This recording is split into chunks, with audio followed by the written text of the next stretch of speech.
So today we got Jacob Orth with us, who is a Las Vegas influencer who goes over all the things about the city, what's good, what's bad, where you can get your best deals. Bumping up against about 1 million followers on social media, and I follow him. But I thought it would be great to have Jacob here to talk about things you should know before you come to a conference in Las Vegas.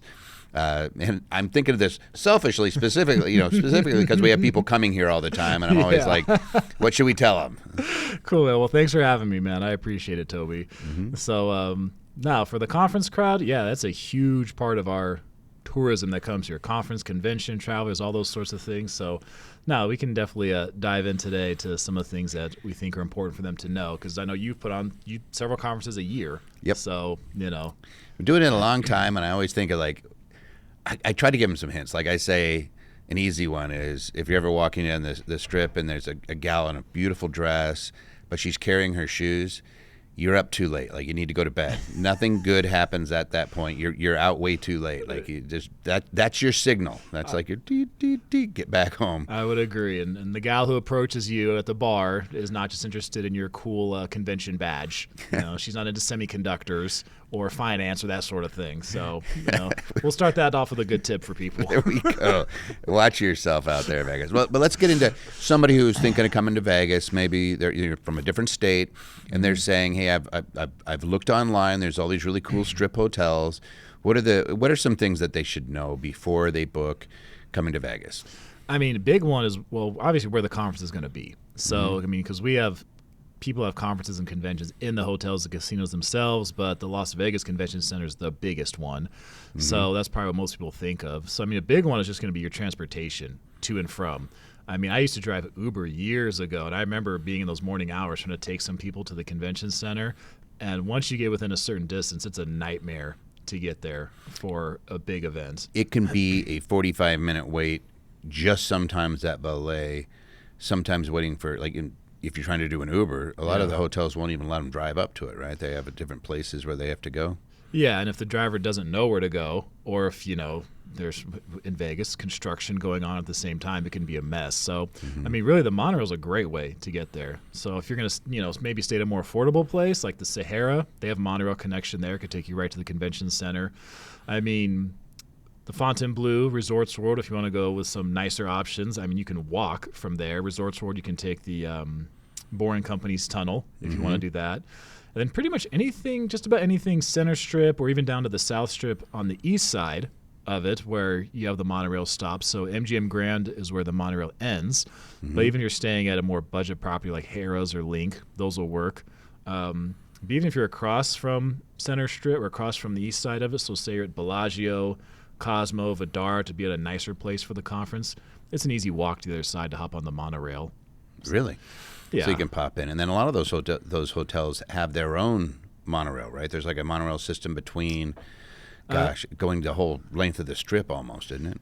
Well, I've seen some, specifically for conferences, I've seen some places offer shuttle service. At the north end of the strip, Stratwell, I've seen them for numerous conferences. They'll offer the shuttle because they don't connect to the monorail. And people do walk from there to the convention center, but depending on what the weather may be, it's a little longer. So I'm thinking about that. Like, that's if it's the conference center. But let's say that you are having a conference and it's at Caesars. Yeah. Right? There's a shuttle. I think that there's a shuttle that goes between, like a train that goes between the tram? The tram. Yeah, there we go. The tram breaks at a few different places, though. So it used to be, well, now that Mirage is gone, used to go between a few different places. So there's Mandalay Bay, goes up to Remember, it hits Luxor and Excalibur, but then it breaks. It doesn't go all the way up the west side of the strip. You have to walk? Yeah, so it's not like the monorail on the east side where it goes continuously, but on the west side it breaks. So Caesars, now there's no tram stop at Caesars. So here's the thing. Whatever you're doing, get that map out. And then remember that Vegas, even if it's next door, it may be still a long ways away. Like, even if it's in your hotel, The conference center, like sometimes you're hoofing it. You're walking a long ways. Like I think of the MGM. Yeah. It's almost in a separate area where you're just walking. Well, you brought up Caesars, man. That is like the labyrinth of massive casino floors. I asked that question before on Twitter. Which casino do you get lost in the most? And Caesars came out number 1.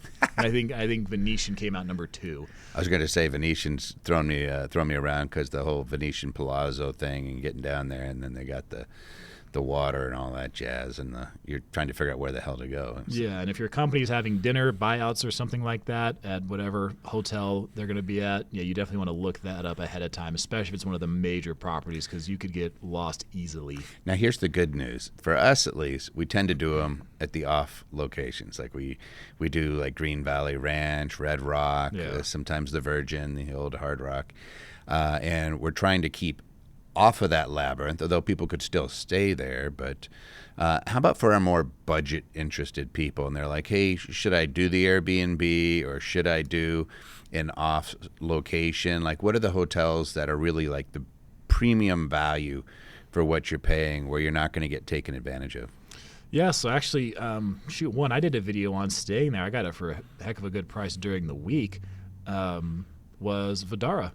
I mean, really? That's considered a luxury property. It's beautiful. It is. City center. Yeah, it is. And it's also a condotel unit. So there's some people who live there full time.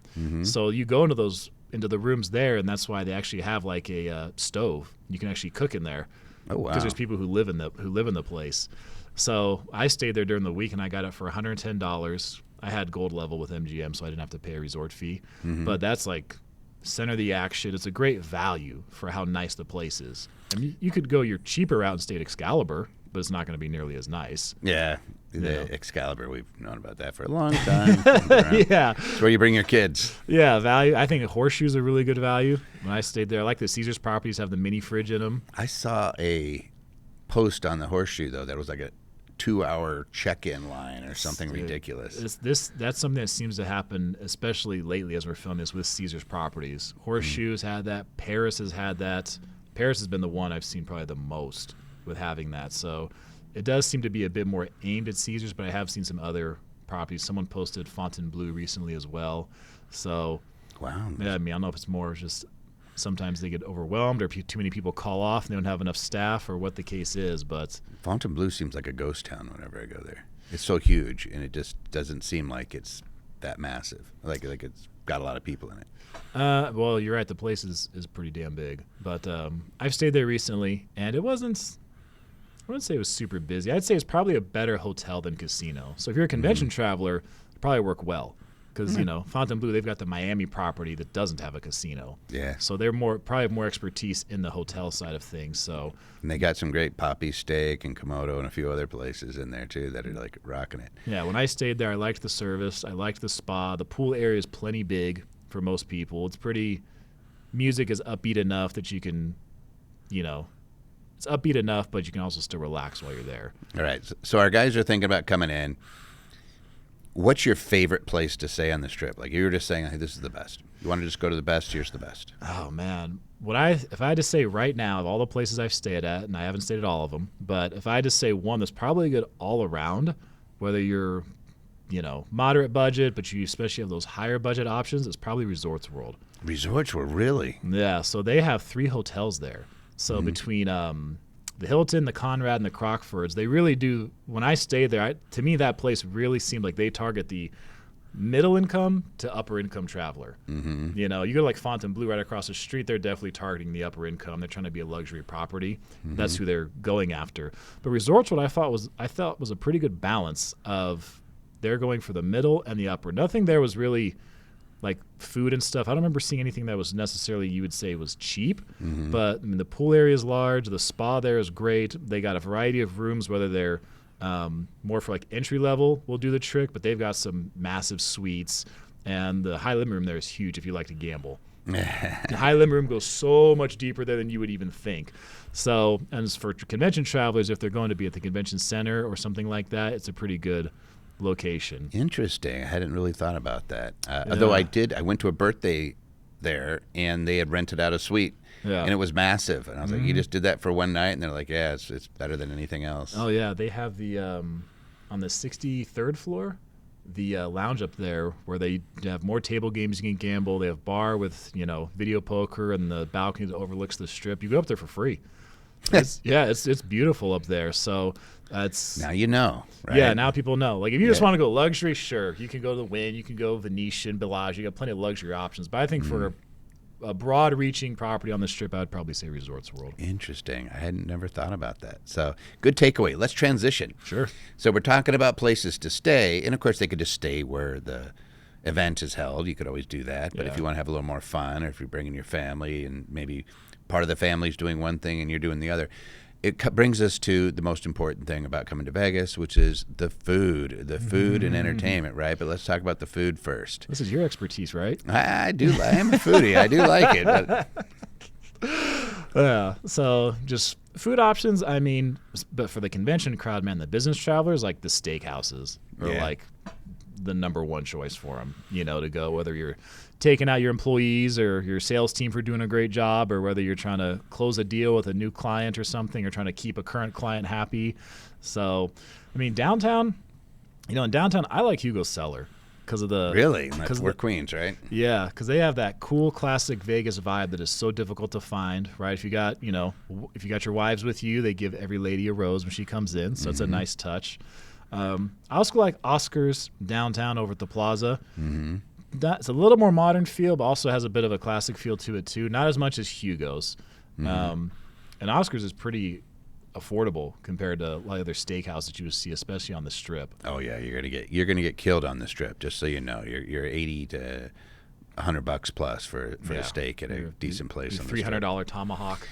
And those sorts of things. And what's the guy? The guy that does the salt. Nurser. Yeah, it's like $300 for a steak, and that's a lot of money just to have a little salt poured on your steak. Yeah, that's what I say. I'm not. That's not. It's go for the spectacle, right? You're going for the show. I guess. Maybe. Yeah. No. If you're doing off, like where we tend to have ours again, like Red Rock or Green Valley Ranch and something like that, you have the Hanks would be at Green Valley, and their cohort is the T-Bones out at Red Rock. Those are decent places, but what would you say is your favorite steakhouse? Like if we had to list them, like top three. Top three, right now I would probably have to give it to, just because I like the old school classic feel, I like Hugo's Cellar. Really? Yeah. That's going to be your favorite steakhouse? I mean, I got plenty more to try. There's no shortage of them. So I've got plenty more to try. I won't reveal anything right now, but people have, from other recommendations, people have said, you got to try this place. Golden Steer? Because you can't even get in there nowadays. That's 4 months to book out or something like that. Ooh. So we had a Christmas party there once. Like it used to be wide open. They were just, here, anybody, come on in. Now it's 4-month waiting period because they just never varied from doing the, I think I'm not sure if they're tuxedo, but it's very similar to Hugo's, where very formal, typical old traditional Vegas. Yeah, I've been in there before, and I got to see the mafia room they have. So that's cool, especially into the classic thing. Another classic place, I'm going to show some love to a place that at a property that gets beat on a lot, but it is also a classic place, and the steakhouse at Circus Circus. Oh, my goodness. So, some people think it's the best in Vegas. I've seen that because they actually cook it right out, like right on the charcoal right in front of you, right? It's wood. Right in the, you go into the restaurant, and you go right into right in the center of it. You can see the cooks working, and it was cool because when I stayed there, did the video, they were cool, and they were made the flames all big, so look good on video, look good for the camera. So now I've eaten there a couple times. I've taken people there before. One even just request they wanted Circus Circus. It's in Circus Circus. That's why you get kicked. That's the big thing. And when I was there, one of the things the manager there told me was really cool to talk about the quality of the place and just the operation. I believe it's since the year 2000 they've not had to hire a new employee. Really? Yeah. Everybody stays. They stay, dude. They're busters and stuff. They're not like, what is it called? The Steakhouse at Circus Circus? That's it. Just the Steakhouse at Circus Circus. All right. Because we haven't had a three yet. So what would be the third? Third, it was during COVID when I ate at this place because I remember having to do the distancing and all that sort of stuff. It was Cut. Really? Yeah. That's Wolfgang Puck, or is that? I think it was over at Palazzo. At the Palazzo? Yeah. I'm trying to think of whose restaurant it is. They always have it named somebody. I'm not so into the celebrity name side of things. Yeah, it's a great place, though. Yeah. It might not be Puckett's. But I may have to go back now that COVID's long Now have to gone look. and try to see if the experience is even better. But I do remember having to like distance when we were in there during COVID. It was still a heck of a good meal. But and if you want to venture off the strip, like if you just want to give some little hidden gems, like my favorite, Echo and Rig, I think you get that. There's actually one in the district now. Yeah. But normally it would be in Tivoli Village out there in Summerlin. What else we got? Harlow.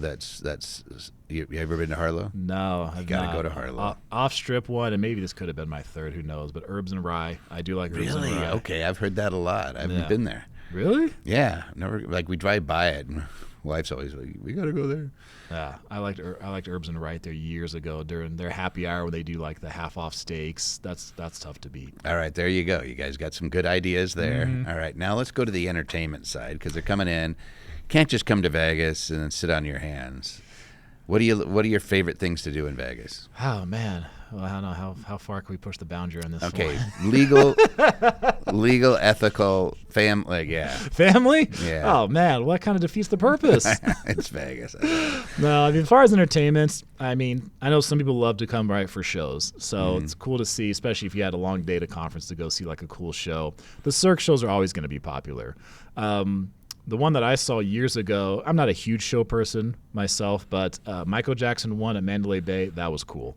Really? I did like that one. I've seen that, and, Yeah, and it is great. Those performers, some of the things that they can do just physically is absolutely impressive.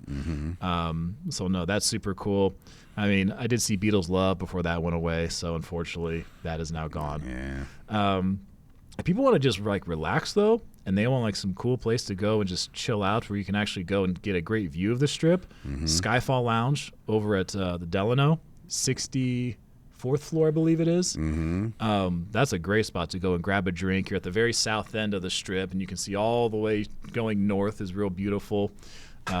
Resorts, were like I mentioned earlier, they have their lounge as well that you can go to for free, grab a drink and unwind. And if you don't mind paying, you go to Paris, top of the tower there, Strat, top of theirs as well. So those are cool if you just want to like. How about downtown? Is Circa? They have a pretty cool bar at the top there. They do. They're the only one on Fremont Street, I think, that has the real like rooftop like that. You know, at least where you can get a good view. And they have a really good steakhouse there too.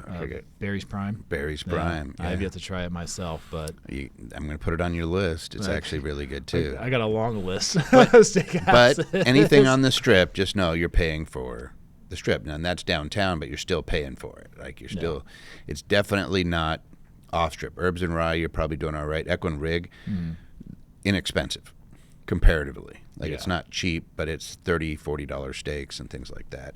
And then if you want old school, if you really like old school Italian, can I just throw a couple out because it's so much fun. Piero's been there forever. It's where they filmed a bunch of Casino, and then Ferraro's, which is in a strip mall on Paradise, across from the Virgin Hotel. Old school, long time there. They did a remodel during COVID, which I like their previous look and feel a little bit better. It's a little more modern now, but again, you can't miss if you're looking for good Italian. Those things are great. All right, but entertainment. There's tons of shows here. There's also professional hockey. There's professional football, soon to be baseball. Yeah. But there's other things going on, and there's always concerts. What's your favorite place to go catch a good show or a good concert or things like that? So I'm failing on this one because I have yet to go to the Sphere to catch a show. Really? Yeah, I'll get there. I'll get over there. But no, you have to go check out the Sphere. I mean, when it comes to concerts and stuff, I mean, dude, I remember being at over at the north end of the strip, the land I think Phil Ruffin owns. I think it's part of Circus's land. The fairgrounds where they they do the iHeart Radio, or do they do no they've done Sick New World over there, and they've also done another one I'm forgetting, I get them mixed up, but I remember going to Rock in Rio there like 10 years ago or something. So if you know, like big festival, like that's obviously really cool. If you're in town for EDC, probably not going to go well if you're here for a conference. EDC and conferences don't mix very well. No. But I mean, other places, if you want to catch like music, right? I mean, live music, of course, on Fremont Street's an option. A lot of the casinos just have live music in the lounges, and I've seen people just at Caesar's Palace lobby, at the at Sahara, just especially on the weekends, it'll be a little more upbeat, and they're just partying in there in the lounge area, dancing in there. Because I mean, no cover charge, you can just grab drinks and enjoy. So and it's usually great musicians. They're coming here trying to earn a spot. Yeah, and you don't got to pay $100 to get into the nightclub, especially at Caesars where they have, Omnia nightclub here. Then like just 80 feet away is this lounge. People are drinking and partying, and like don't have to wait in line, don't have to pay cover charge for that kind of thing. So, I mean, of course, dude, if you want to go on tours, all kinds of cool tours to do here. I mean, especially if you like outdoor stuff. I encourage people to go off strip and check some of the stuff out like that. I like the Hemingway Park at Boulder City, where they have the bighorn sheep that you can just go out and see. You go out there. Red Rock is beautiful. You have to get an appointment now to go out there. Yeah, Valley of Fire. Go out. You have a couple options just outside of that where you can just go hike for free, like Calico and things like that. So I've done Red Rock, Valley of Fire. Those are all fun. So I like to encourage people to get off the strip. Some of those activities. And if you're coming here and it's your first time in Vegas, you said, I'm finally going to go do a conference, and you want to do the Vegas free stuff, right? It used to be send them all down to the Mirage. Now it's going to be the Bellagio, the fountains. Fountains, Las Vegas sign. People watching is always free in Las Vegas. Center Strip, grab a good spot, or go down to Fremont Street at nighttime. Yep. You'll never be disappointed. People are good entertainment. How about the big wheel, the big high roller? Oh, the high roller? I've been on that several times. Yeah. That's definitely cool, especially, glad you brought that up. So especially if you can time it, because it's like 28 minutes all the way around on the high roller, so basically 30 minutes. If you can time it with the Bellagio fountain show. So if you can get to that, let's see, about halfway up. So if you can be at the top, so if you can get on it about 13 minutes before, because I think in the evening the Bellagio fountains go every 15 minutes, if I'm not mistaken. So you can get in there and you can actually see it taken off. I've been up there before. It's cool when you're like you're getting towards the top and you can see the Bellagio fountains in the distance. That'd be cool. Yeah, so I've done it daytime and nighttime. Daytime you get a much better view of the entire Vegas Valley, but nighttime the lights are pretty cool to see. If you get to see the fountains going at the same time, that's also fun. And it's a lot bigger than you realize. You're not in there crammed. It's those things are big. It is, man. You get the open bar package while you're up there too. Oh gosh. 30 minutes of just all you can drink, and they let you take a final drink with you before you go. So I don't know if I'd want to do that. It's not because of that. It's because of everybody else that's in there. Like by the time you get off, you're like, oh no. Oh yeah, you're trapped for 30 minutes. You're trapped. Definitely for 50 minutes. With that guy, right? You're exactly. Trapped. I don't want to. Perfect. Well, I really appreciate you coming in and helping educate our folks, and hopefully everybody here got something out of this. And now when they come to Vegas, they got some good ideas of what they might do. So thanks, man. You're welcome. If they get in trouble, I'm not liable.